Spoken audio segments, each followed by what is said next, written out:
Olá pessoal, retornamos então ao nosso contato para dar seguimento à disciplina de História da Filosofia Antiga. Hoje começamos a conhecer, e de fato é uma apresentação de um dos grandes filósofos da história da filosofia.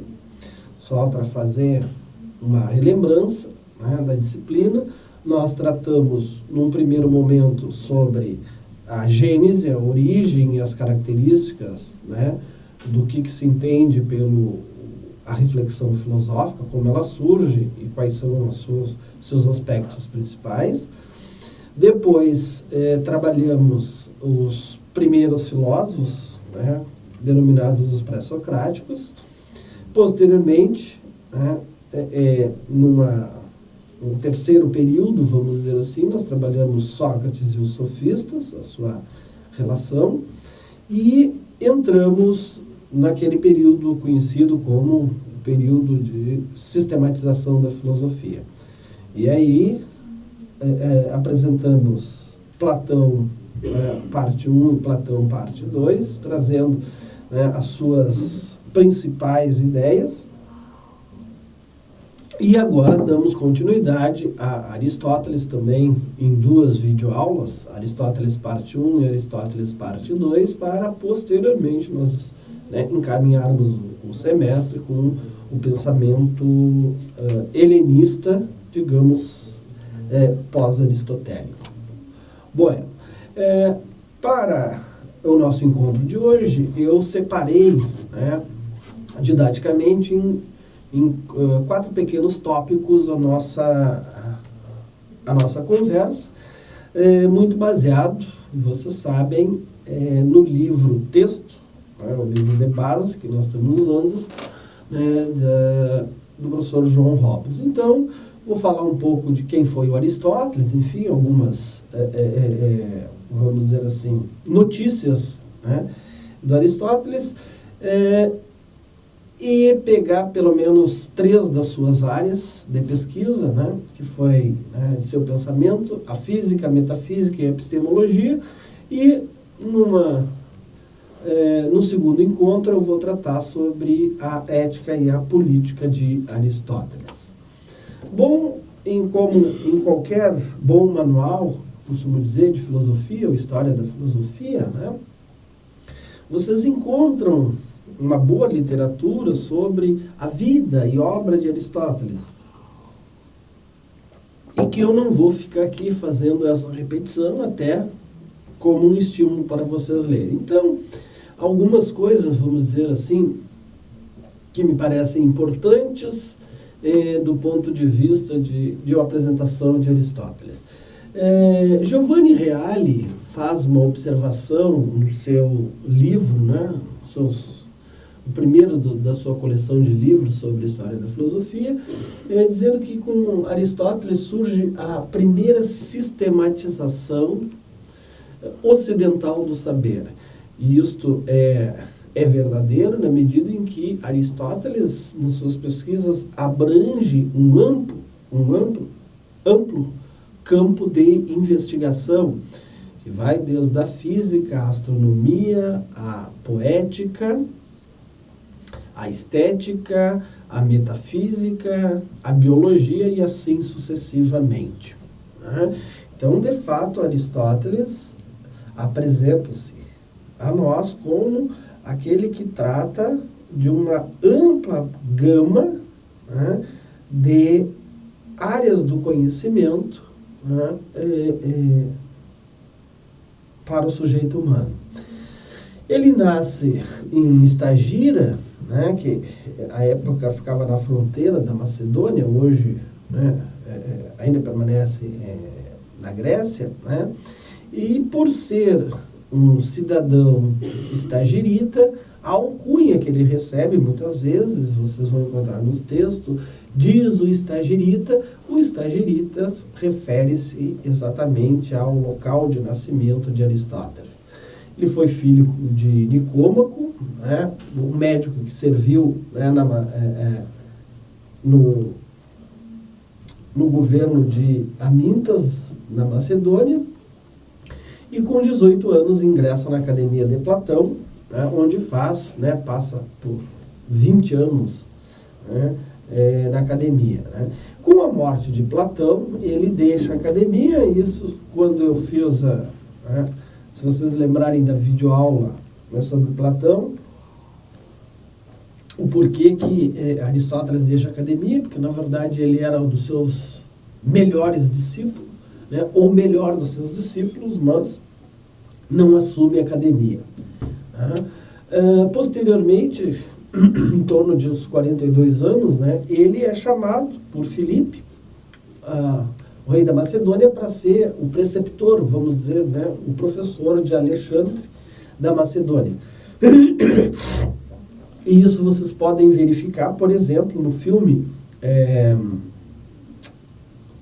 Alexandre, onde faz referência na juventude de Alexandre os ensinamentos de Aristóteles, né? Não só Alexandre, mas outros jovens também. Por volta dos 50 anos, ele volta a Atenas e funda sua escola, o Liceu. Então, em Atenas, nós temos a academia, que já continua funcionando, e Aristóteles funda o Liceu, que não é uma propriedade sua, porque ele não era, né, um grego nativo, um ateniense nativo, vamos dizer, não poderia ter propriedades, mas funda a sua escola, conhecida como Escola Peripatética. Né? Ora, da onde é que vem? E muitas vezes vocês vão ouvir referência aos seguidores de Aristóteles, né? Quer aos peripatéticos, quer a escola peripatética, né? Na medida em que Aristóteles ministrava suas aulas passeando pelas veredas do jardim anexo aos prédios do Liceu, né? Daí a escola ser chamada de peripato ou passeio. E seus seguidores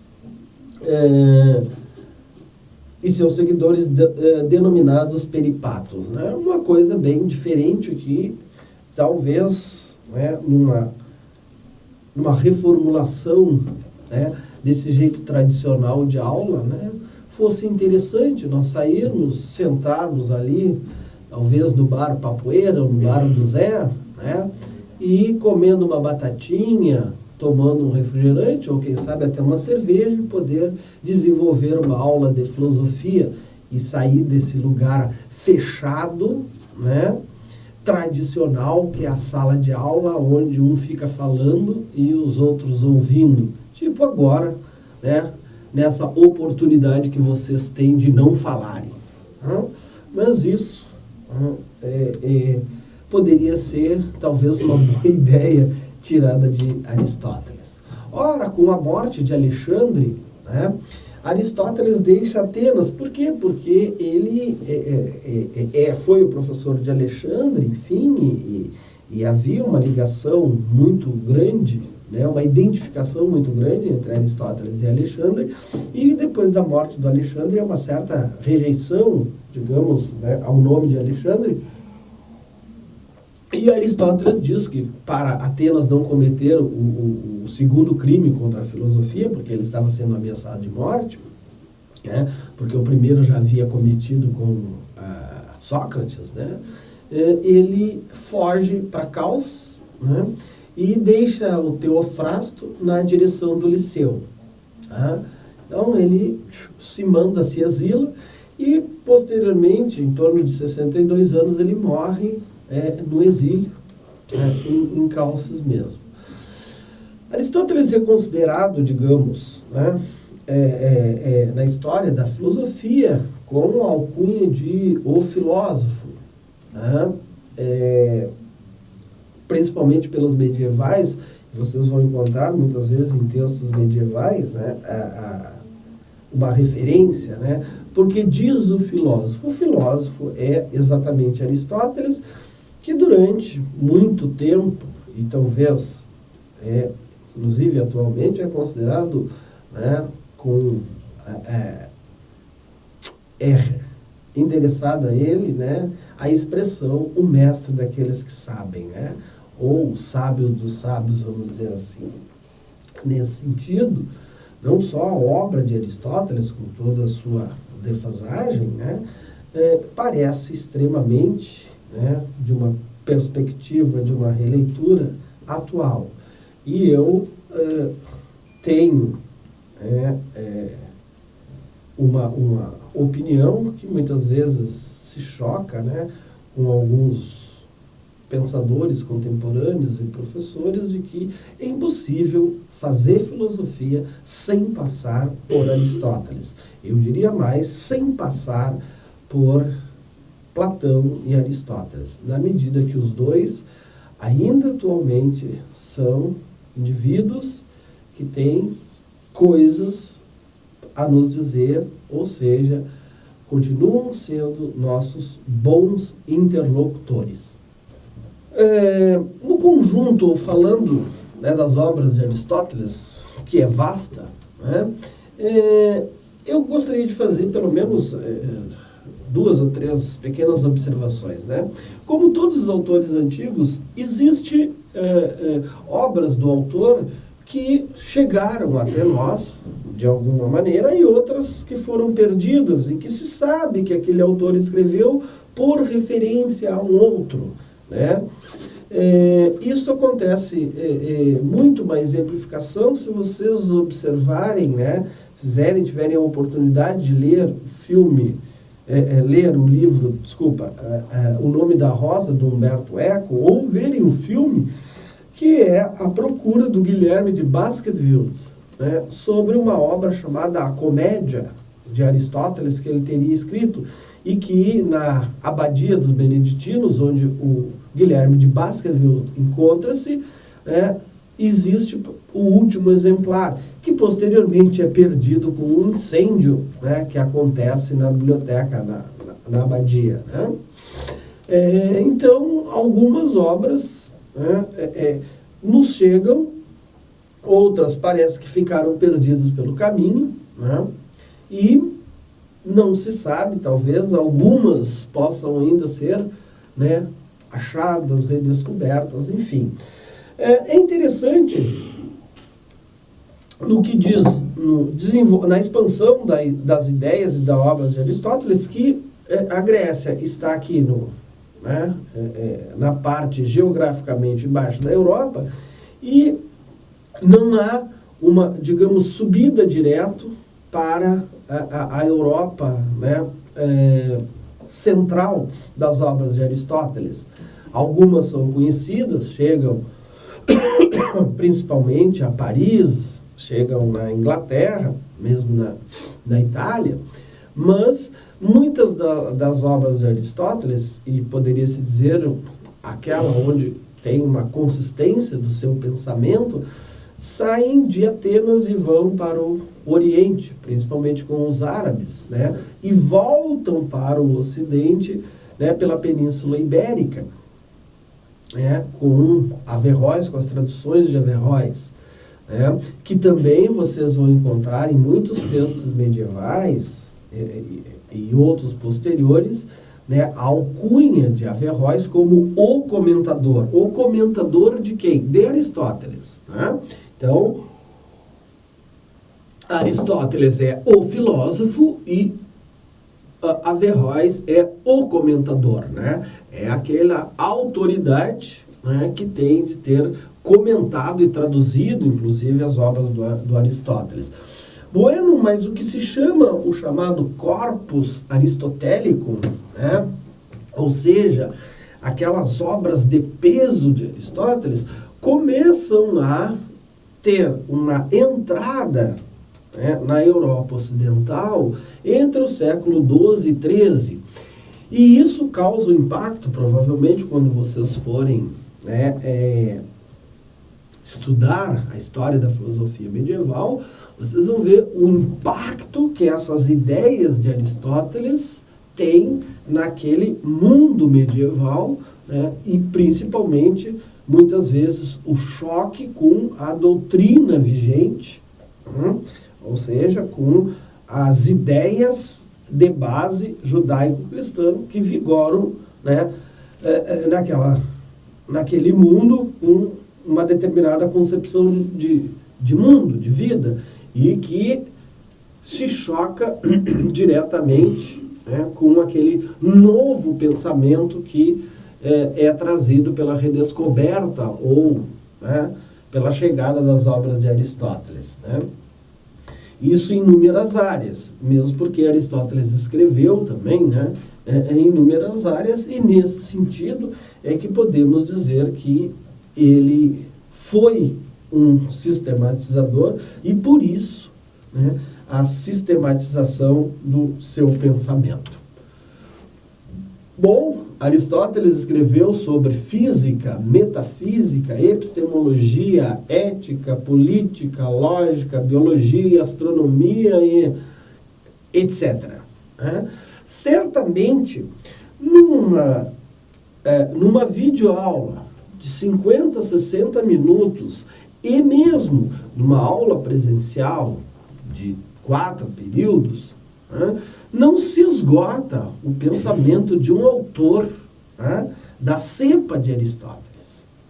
Então nós temos que fazer escolhas que são de fato arbitrárias, mas arbitrárias em função daquilo que nós consideramos ser, né, o sumo do pensamento desse autor. Certamente eu não vou trabalhar todos esses temas e por isso, né, as sessões entre a física, a metafísica e a epistemologia num primeiro momento e posteriormente a ética e a política de Aristóteles. Particularmente, eu considero a metafísica de Aristóteles, e depois nós vamos ver, né, ou a obra, a metafísica, né, porque nós temos a obra metafísica e temos um certo pensamento de metafísica de Aristóteles.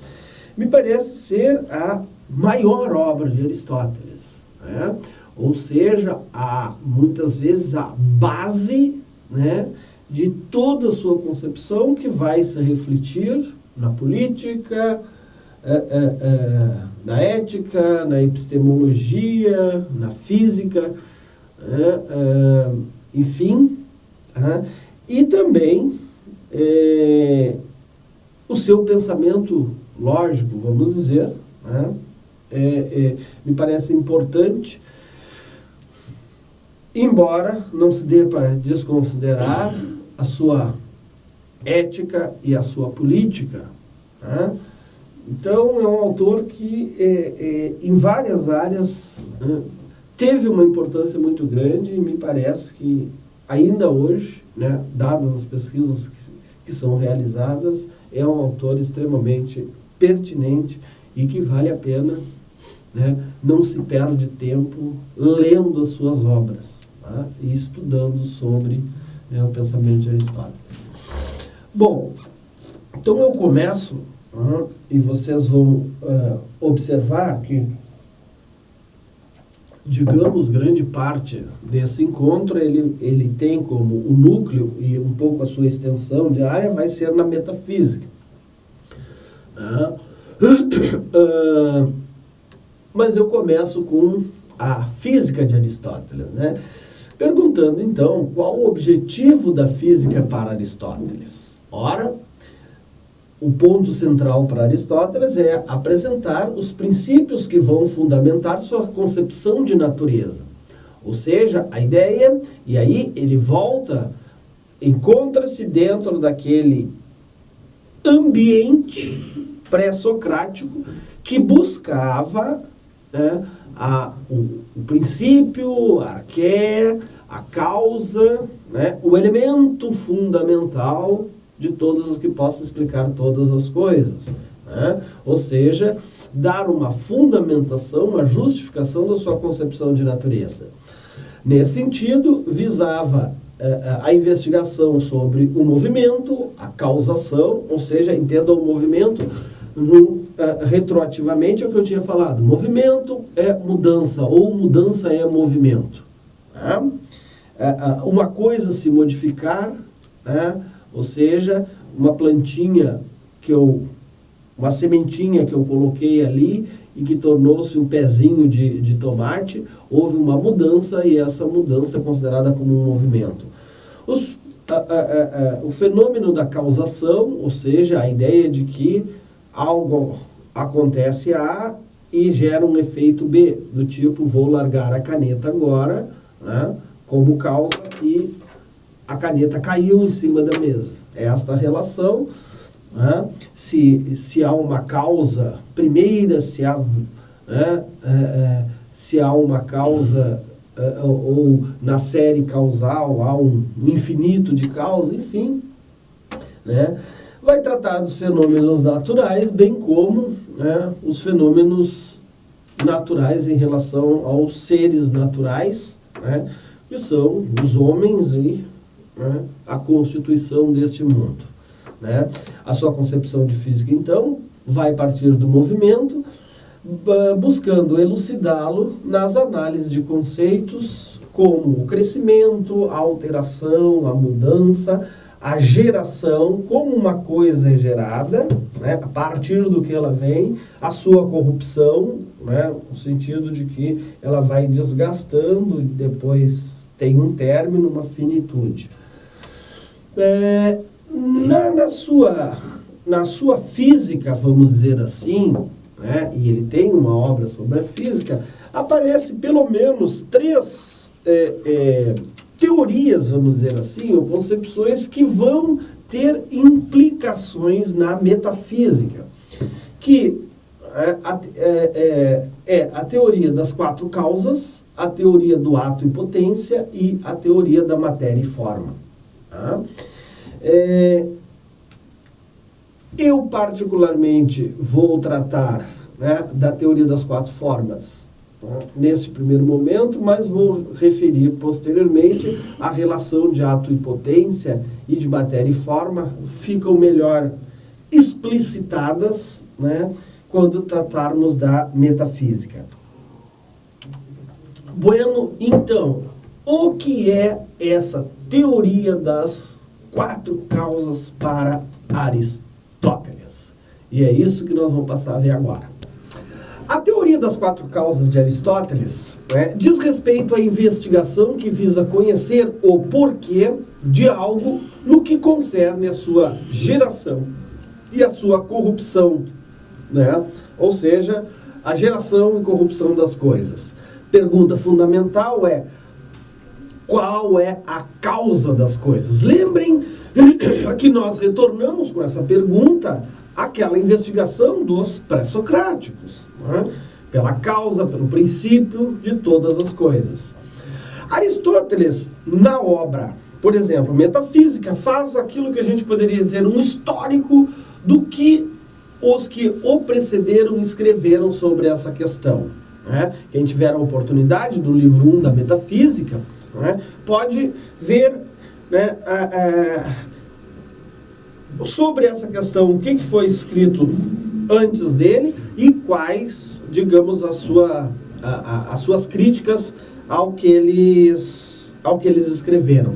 Nesse sentido, Aristóteles não vai pensar que uma causa é a causa de todas as coisas, mas ele vai desenvolver a teoria das quatro causas. Quais são essas causas? A causa material, a formal, a causa eficiente e a causa final.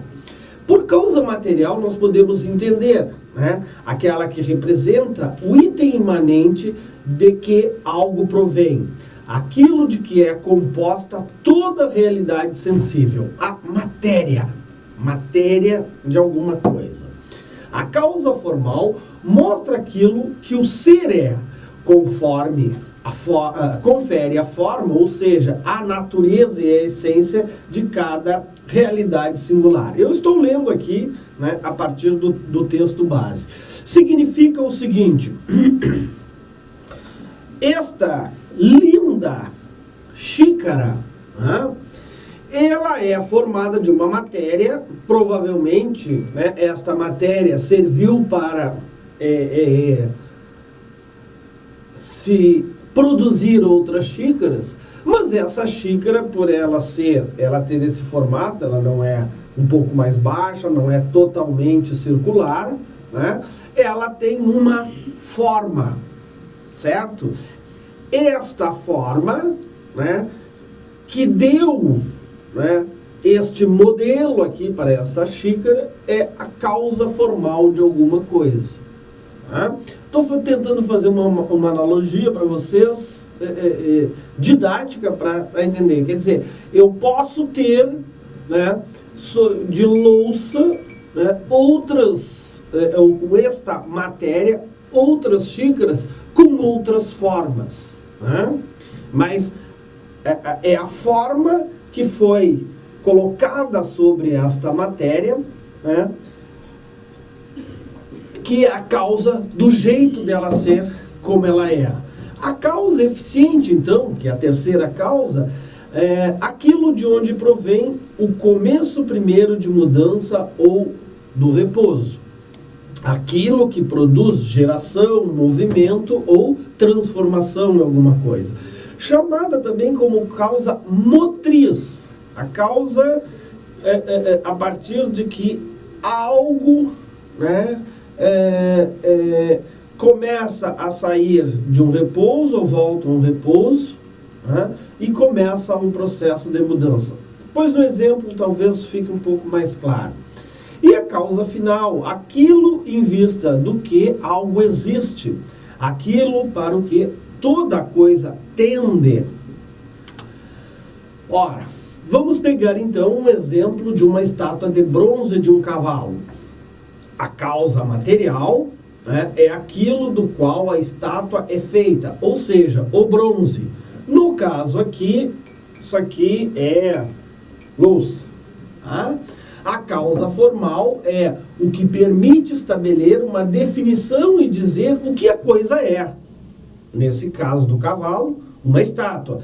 Neste caso, uma xícara. Você não vai olhar para isso aqui e dizer, isto aí é uma garrafa. Não. Né? Você vai olhar e vai dizer, olha, ela tem algumas características, tem uma forma, e eu vou dizer que é uma xícara, uma caneca, né? Linda, por sinal. E, posteriormente, a causa eficiente é quem fez, né? A causa motriz, que fez a mudança. Pegou a matéria bruta, deu uma forma a ela. Nesse caso, da estátua, o escultor, aqui, provavelmente, se ela é uma caneca artesanal, foi, né, o artesão que fez, ou então na indústria, né, ela foi produzida. E a causa final é o resultado, o fim, o acabamento, ou o telos, a finalidade para que esse objeto, né, ou essa estátua foi produzida. Ou seja, aquilo em vista do que se faz algo. Isto é, a estátua pronta, ou se vocês quiserem, né, a finalidade é para... Né, foi todo esse processo, eu peguei uma matéria, botei, né, uma forma, então eu tenho a causa material com a sua forma, eu que sou a causa motriz ou eficiente, né, com a finalidade de quê? De tomar a minha água. Né? Nesse sentido, as duas primeiras, a causa formal e a causa material, né, que são a matéria e a forma, que constituem as coisas, aquilo que nós vemos. E aqui uma observação bem importante. Causa e princípio significam para Aristóteles a condição e fundamento. Tá? Então, quando eu disser a causa material, a causa formal é o fundamento, né, de alguma coisa. Matéria e forma são suficientes, ou seja, eu ter só essa matéria e só essa forma são suficientes para explicar a realidade se nós considerarmos essa realidade estaticamente, parada. Né? No entanto, se considerarmos dinamicamente, ou seja, em movimento, isto é, no seu devir, seu produzir-se e no seu corromper-se, então ambas, ou seja, as duas primeiras causas não bastam. E por isso que Aristóteles vai acrescentar as outras duas.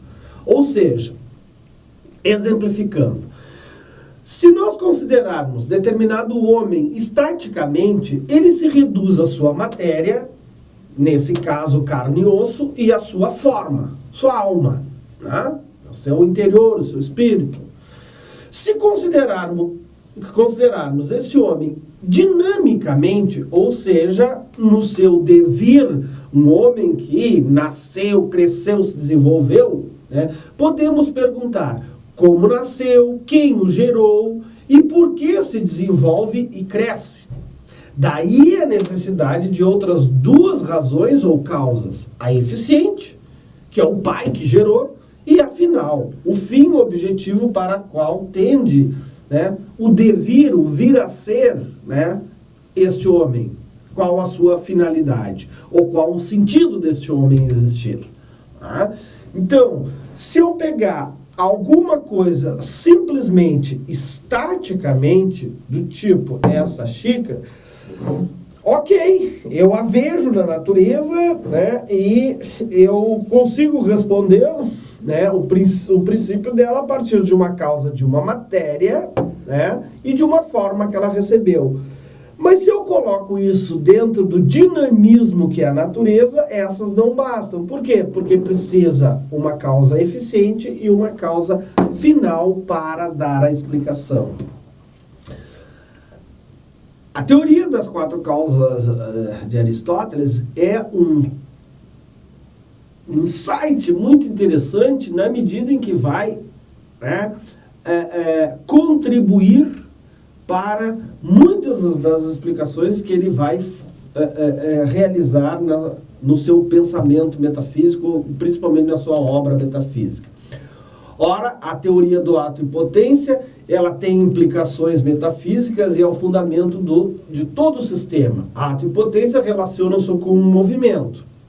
E teoria da matéria e forma relacionam-se com a ausência do movimento. A ideia de que, por exemplo, né, esta relação ato e potência, né, vai servir para Aristóteles dar uma explicação ou resolver uma série de problemas é relativamente simples. Né? A ideia de que a mudança, o movimento se dá da passagem de algo que está em potência vem a atualizar-se. Exemplo básico, eu pego uma sementinha de pêssego e dentro daquela sementinha, se tudo correr bem, eu planto ela e vai se desenvolver um enorme pessegueiro. Isso significa que dentro daquela sementinha, né, já está o pessegueiro. Ou seja, esta semente contém em potência aquele pessegueiro que vai se realizar, ou se vocês quiserem, se atualizar. E aí Aristóteles vai dar conta do problema do movimento e da mudança. Teríamos muito mais coisas para afirmar, né? Para, como é que se diz, aprofundar, mas, né, nesta primeira apresentação da física, nós podemos sintetizar dizendo: a física trata dos processos que ocorrem no mundo natural, especialmente no que concerne a natureza e o movimento. A metafísica, ou além da física, trata de uma temática que envolve argumentações que contém outros interesses que aqueles desenvolvidos na filosofia natural. Vejamos então a núcleo do que a gente poderia dizer do pensamento de Aristóteles, expresso na sua metafísica, ou como ele preferia chamar, a filosofia primeira. Alguns informes gerais, né, a metafísica ela não constitui-se um tratado com começo, meio e fim, né, nem este nome, porque Aristóteles chamava, né, a área de pensamento de filosofia primeira e não de metafísica. Isso parece ter sido dado este nome de metafísica a alguns tratados de Aristóteles que não se enquadravam nem na física, nem na ética, nem na política, por Andrônico de Rhodes, né, um dos editores das obras de Aristóteles do século I a.C.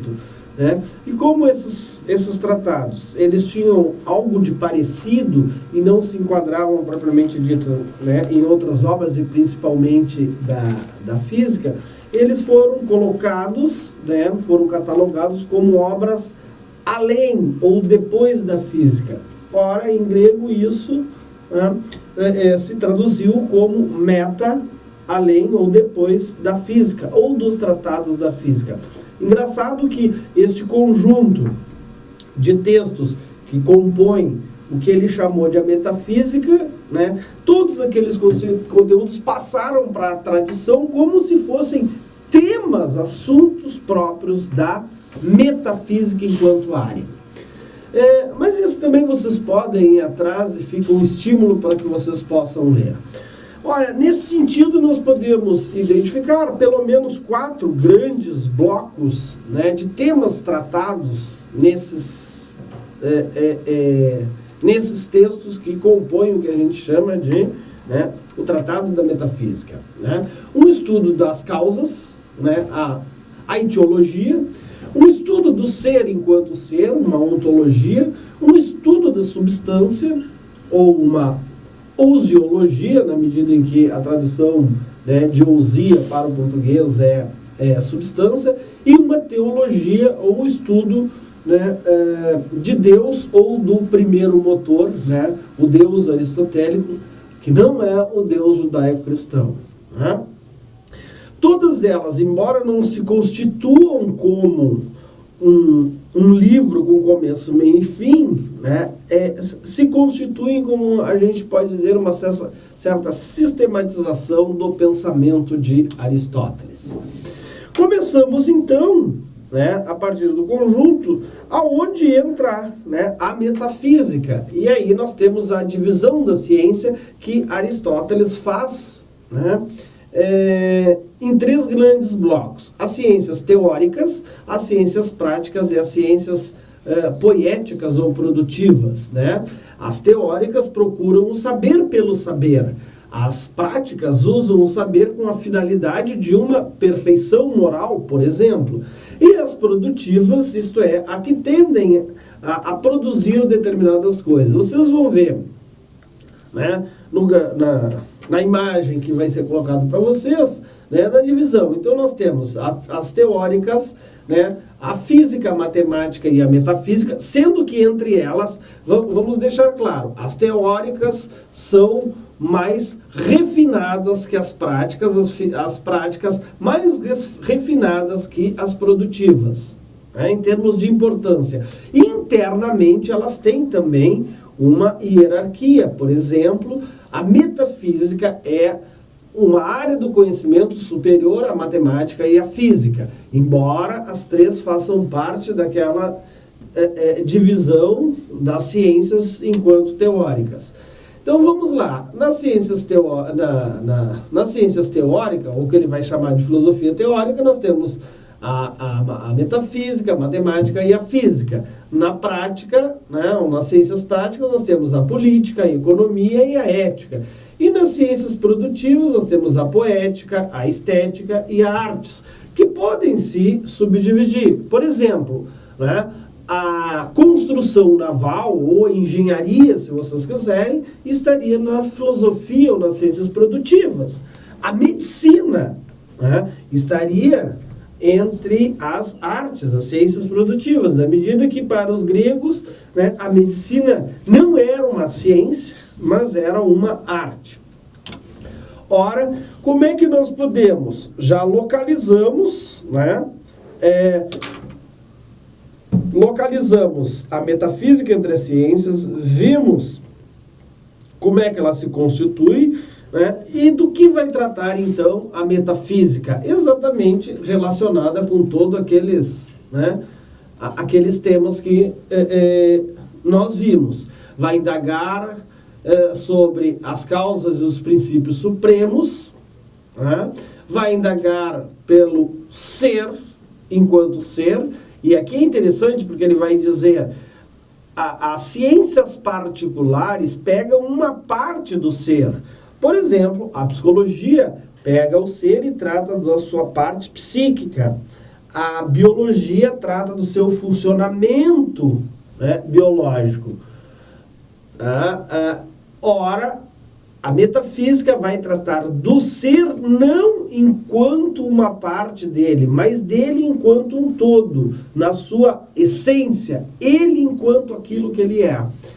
Vai indagar sobre a substância, né, e vai indagar sobre, né, o primeiro motor, né, ou o Deus, né, que seria um tipo de substância, por exemplo, suprassensível.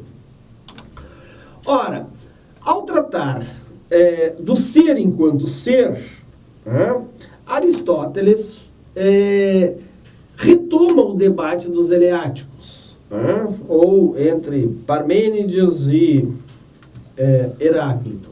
Né? Um dizia que tudo flui sempre, outro dizia que não, que tudo é estático sempre. Ele vai refutar a tese da univocidade do ser, ou seja, a tese de que existe um só tipo de ser, em sentido absoluto, e que se pode... e que se opõe a um não ser em sentido absoluto. Qual vai ser a tese do Aristóteles? A tese vai ser que o ser, o ente, e aqui vocês podem, né, há uma discussão mais pormenorizada, né, qual o melhor uso da expressão, o ser ou o ente, né? Mas eu vou usar aqui ser e ente como intercambiáveis, né? Que o ser ou o ente se diz ou apresenta múltiplos significados. Ora, quais seriam esses significados? O ser como categoria e substância, o ser como potência e ato, o ser como um acidente e o ser como o verdadeiro. O ser, e aqui entra, né, uma doutrina importante de Aristóteles, que é: se o ser é dito de várias maneiras, tem diversos níveis, né? Como é que se constitui esses níveis do ser? Ou quais são as formas que eu posso dizer o ser? E aí entram as categorias do ser, ou chamadas as classes do ser, que para Aristóteles vão ser 10. Né? Basicamente, uma estrutural, que é a substância, e as outras chamadas acidentes. Então, a categoria da substância diz respeito a o que, né? Ou, se vocês quiserem, o que é, por exemplo, um cavalo, um homem, e que se expressa, né, quando eu digo Sócrates é um homem. Tá? A qualidade, ou como é, a quantidade, a relação, o lugar, o tempo, o estado, o hábito, a ação e a paixão. Tá? Posteriormente, né, na leitura, vocês vão conseguir fazer a identificação dessas categorias do ser. Tá? E eu estou pretendendo colocar exatamente este material que eu estou trabalhando aqui, com uma revisão, para contribuir um pouco para o entendimento de vocês. E cada uma dessas categorias a gente pode exemplificar ou dizer o que as coisas são, né, numa frase. Né? Do tipo, eu falo da substância quando eu digo que Sócrates é homem, Sócrates, da qualidade quando Sócrates é branco, Sócrates tem 1,70 m, eu estou falando de uma quantidade, Sócrates é pai de João, de uma relação, Sócrates está no mercado, num lugar, né? Sócrates morreu ano passado, no tempo, categoria do tempo, Sócrates está sentado, categoria do estado, né? Sócrates está calçado, categoria do hábito, ele podia estar armado, né? a categoria da ação, né? Sócrates corre, ou Sócrates corta, Sócrates queima. E a paixão, que é a passividade, né? Sócrates é julgado, Sócrates pode ser queimado, pode ser decapitado, enfim, ele sofre uma ação. Passemos, então, né, a duas perspectivas antes de entrarmos, né, num ponto extremamente importante da metafísica e do pensamento metafísico do Aristóteles. A questão do ser e do ato e potência, né? Ato e potência são originários, vamos dizer, e, portanto, não podem ser definidos em referência a outra coisa, né? Mas apenas em relação mútua, um com o outro, e ilustrados, por exemplo, né? Eu não posso comparar uma semente, né, de pessigueiro com uma semente de maçã. Por quê? Porque a semente, eu posso comparar ela com ela, porque a semente de pessigueiro vai se atualizar enquanto ela detém a potência de se tornar uma grande árvore e vai se desenvolver, e a macieira a mesma coisa, né? Por exemplo, o que é sugerido aqui, há uma grande diferença entre o cego e alguém que tenha olhos sadios, né, mas o mantém fechado. Então eu tenho o cego e aquele que tem os olhos sadios e está com eles fechados. O primeiro, o cego, não é evidente, ou seja, não vê. O segundo é evidente, ele vê, mas somente em potência, né, e não em ato.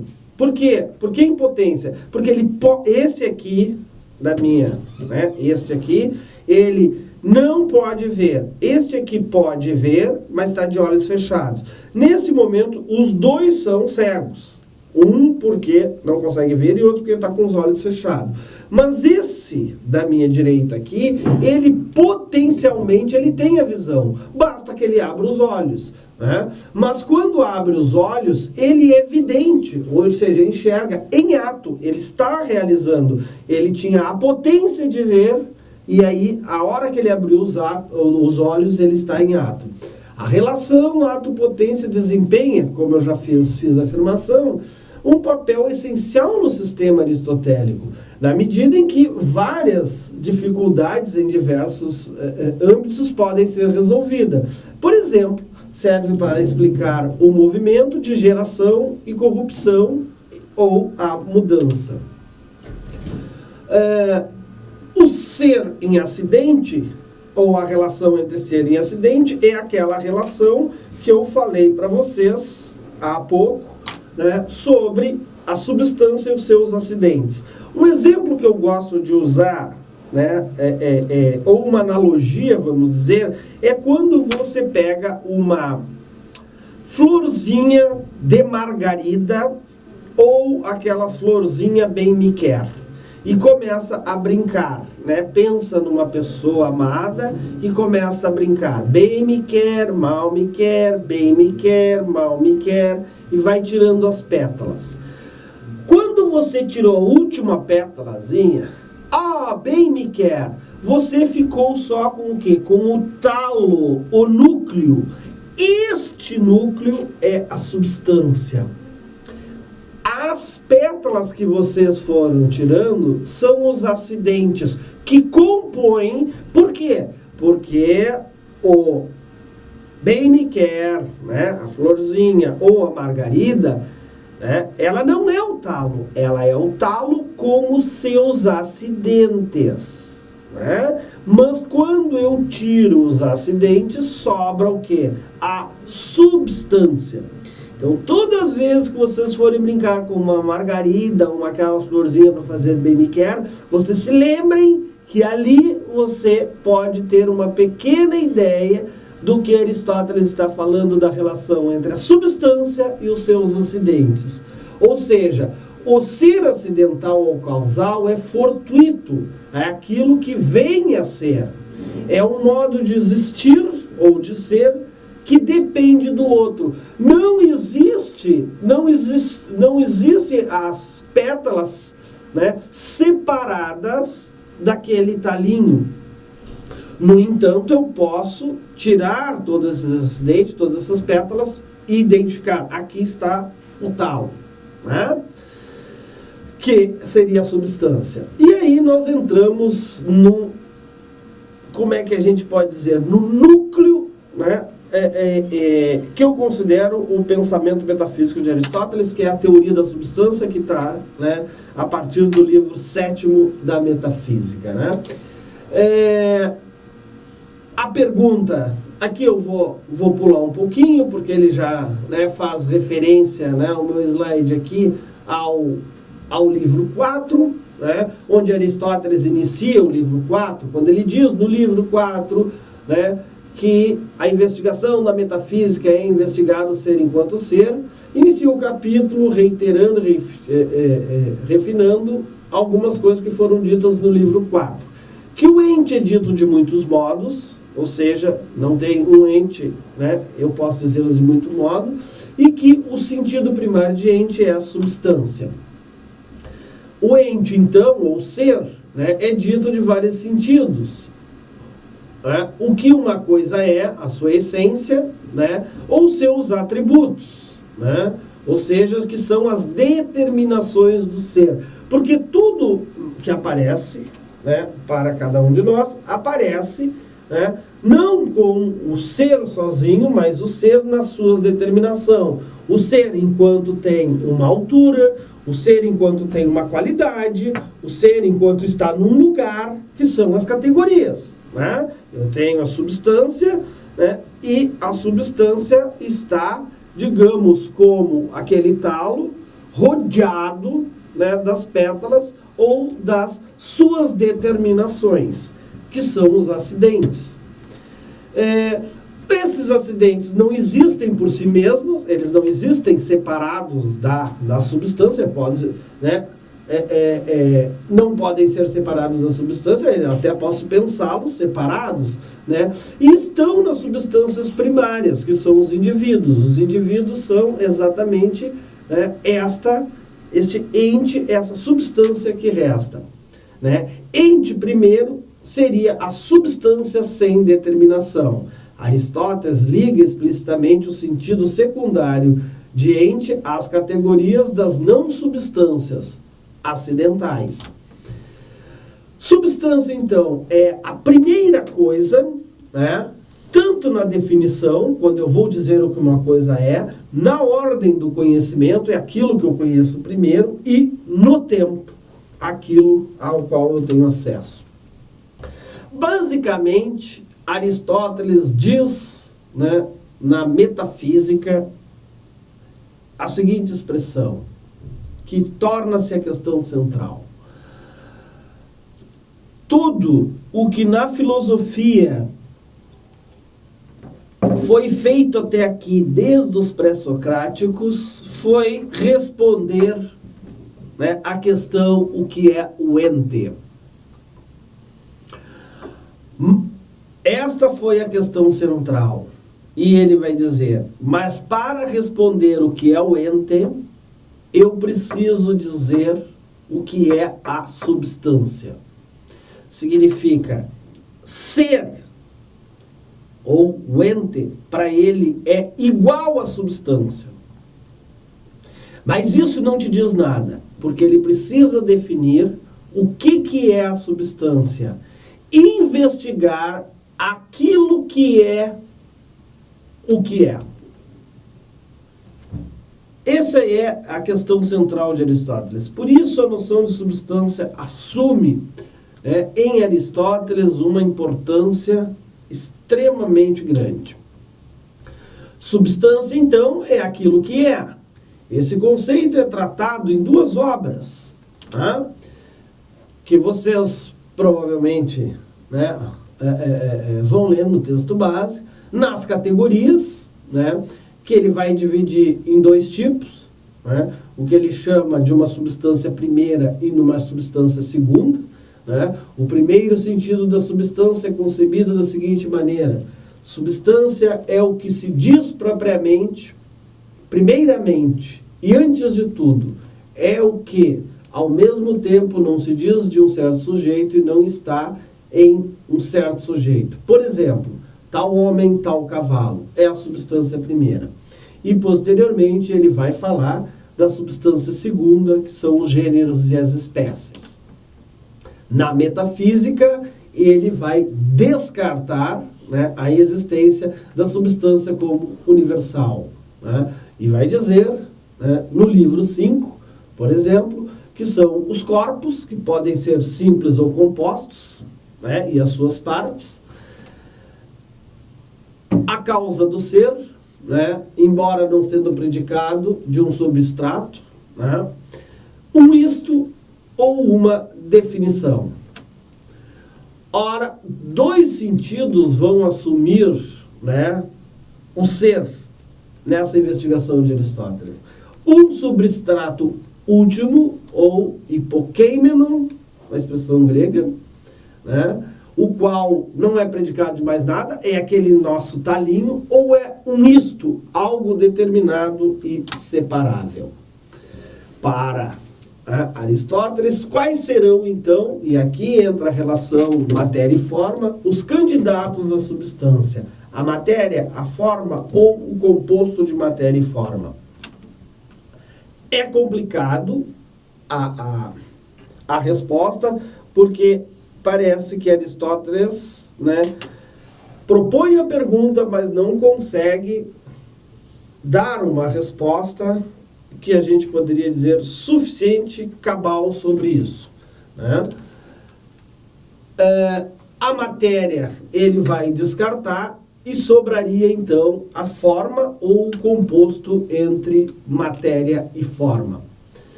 E aqui, para encerrar essa parte, né, eu cito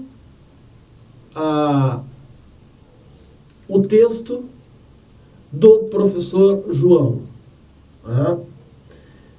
que diz o seguinte: então restariam a forma e o composto, que possuem todas as características atribuídas à substância.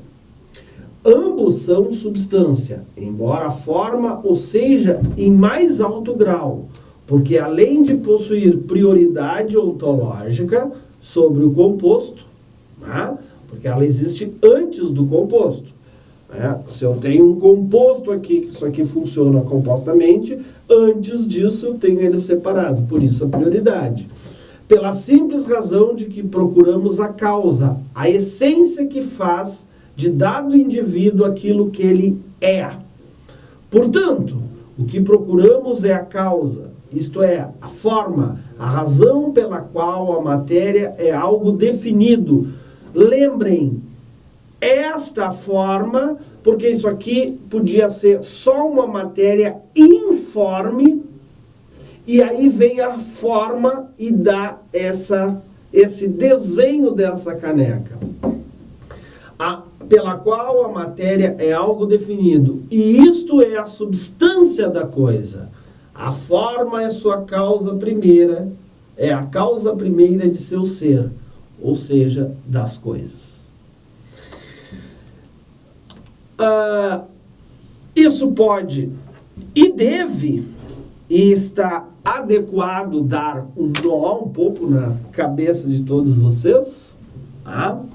Exige uma leitura do texto. Além dessa leitura e da videoaula, né, leituras paralelas que vocês podem fazer, porque, e aqui vem a complexidade do pensamento de Aristóteles, né? Aristóteles não é um autor fácil, e quem começa a fazer filosofia já no primeiro semestre e se depara com o texto de Aristóteles já vê, número 1, né, que fazer filosofia não é algo simplesmente de sentar, olhar para cima e deixar os pensamentos tomarem conta do nosso ser. Né? É algo que é muito difícil, mas que não é impossível se transpor. E Aristóteles já, para quem inicia um curso de filosofia, em História da Filosofia, já mostra isso. Mas estamos aqui exatamente, isso como é uma primeira apresentação, e no decorrer da formação de vocês, certamente isso vai sendo melhor compreendido, melhor, né, entendido por todos vocês. Claro que tem alguns que têm uma capacidade, né, digamos, um pouco mais rápida, não melhor, mas um pouco mais rápida de assimilar. Mas para aqueles que talvez sintam alguma dificuldade, isso é extremamente normal num autor como Aristóteles. Passamos então ao último tópico dessa videoaula, né, que não vou me estender muito, que é sobre a epistemologia, ou seja, conhecimento e ciência para Aristóteles. Aristóteles diz, no início da sua obra Metafísica, e ele faz uma afirmação metafísica de que todos os homens têm, por natureza, o desejo de conhecer. Isso é interessante, já se escreveu muito sobre essa pequena frase, e que possibilita exatamente escritos e reflexões extremamente profundas. Todos os homens têm, por natureza, é interno a eles, o desejo de conhecer, de saber, de buscar a sabedoria. Como se dá, então, né, o processo de conhecimento para Aristóteles? Aristóteles né, como, em geral, os primeiros filósofos, né, um empirista, a gente poderia dizer assim. O nosso conhecimento começa pelos sentidos, passa pela nossa memória, e da memória nós ganhamos a experiência. Né? O que nos diferencia, a memória que nos diferencia dos animais inferiores. Outros hoje em dia diriam, não, tem outras coisas, porque alguns animais, mesmo inferiores, têm uma ótima memória. Como dizem alguns, né, os elefantes, as baleias, né? Da memória deriva a experiência. A experiência, então, é onde estão agrupadas várias recordações da mesma espécie de objeto, fazendo com que possamos adquirir uma regra prática. Ora, as recordações repetidas de uma mesma coisa produzem o efeito de uma única experiência, o que a torna quase semelhante à arte e à ciência.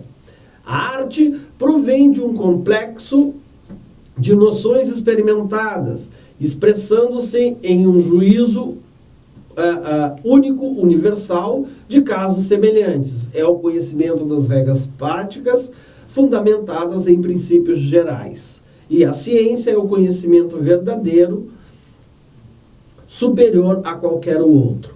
Vamos dizer o seguinte, vocês encontram no texto. Eu começo, como é que o sujeito faz uma pesquisa para descobrir que uma erva, um remédio funcionou e pode ser dado para todo, uma vacina, uma coisa? Eu vou experimentando, eu pego essa erva e dou para o Pedro, que está com dor de barriga, dou para o William, para o Diego, para o Luigi, né, para o Matheus, e daí vejo que essa erva funcionou. Todos eles tinham o mesmo sintoma, estavam com dor de barriga. Então, lá pelas tantas, quando o Antônio tiver, né, a dor de barriga, eu vou dar aquela erva.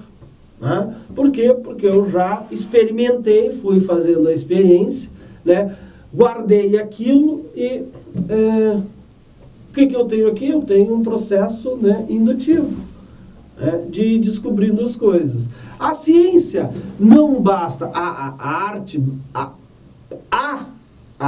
basta, né, eu saber isso. A ciência eu tenho que saber o porquê. Tá? Essa é a diferença da arte e da ciência.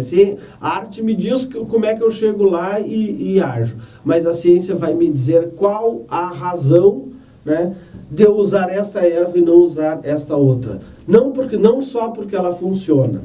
Tá? A ciência, então, é o conhecimento das causas. Conhecer é conhecer as causas, não estando submetida a nenhum fim prático. É a busca do conhecimento pelo conhecimento, já que vê seu fim nela mesma. Por quê? Porque a ciência ela é teórica, lembram lá, na divisão das ciências que ele apresenta, eu falei anteriormente. Ele vai falar, vai definir o conhecimento científico nos segundos analíticos, né, que fica a leitura, né, para vocês fazerem, né, já citado aqui. Algumas frases que eu fui colocando aqui para vocês, né, na minha apresentação. A ciência aristotélica é apotídica, ou seja, demonstrativa. Ela funciona como um sistema dedutivo, né? Uma demonstração é chamada por Aristóteles de silogismo científico, ou uma sequência ordenada de deduções. E o silogismo científico existe somente quando as premissas são verdadeiras, né? Há duas características da ciência em Aristóteles: a causalidade e a necessidade das conclusões, né? Aqui, indo adiante, né, nós podemos dizer que dois aspectos, né, são essenciais na formulação de uma teoria científica em Aristóteles. Os axiomas, que são princípios comuns, pontos de partidas de todas as demonstrações, e pelo menos há dois axiomas. O princípio de não contradição, né, que vai ser, além de um princípio lógico, vai ser um princípio ontológico, o princípio do terceiro excluído, e posteriormente, né, o outro aspecto são as premissas, que são princípios próprios. Notem que os axiomas são princípios comuns e as premissas são princípios próprios, que vão se expressar num silogismo constante de uma premissa maior, de uma premissa menor e de uma conclusão. Isso vocês vão ter contato em lógica, né? Do tipo, um silogismo: todos os homens são mortais, Lucas é homem, logo Lucas é mortal. Para encerrar, eu vou citar o que eu escrevi na minha apresentação, né? Há muitos temas que poderíamos abordar e que tivemos que deixar de fora, dada a extensão que demandariam. Por exemplo, que tipo de substâncias Aristóteles admite? Só substâncias físicas, substâncias não físicas? A questão do primeiro motor imóvel, o Deus de Aristóteles, ou ainda suas noções no âmbito da lógica, como os princípios terceiro excluído e não contradição. A esperança é que possamos, posteriormente, em uma disciplina de seminário, aprofundar o estudo no mestre daqueles que sabem. Até a próxima videoaula, e qualquer dúvida, estamos à disposição para ajudá-los. Abração!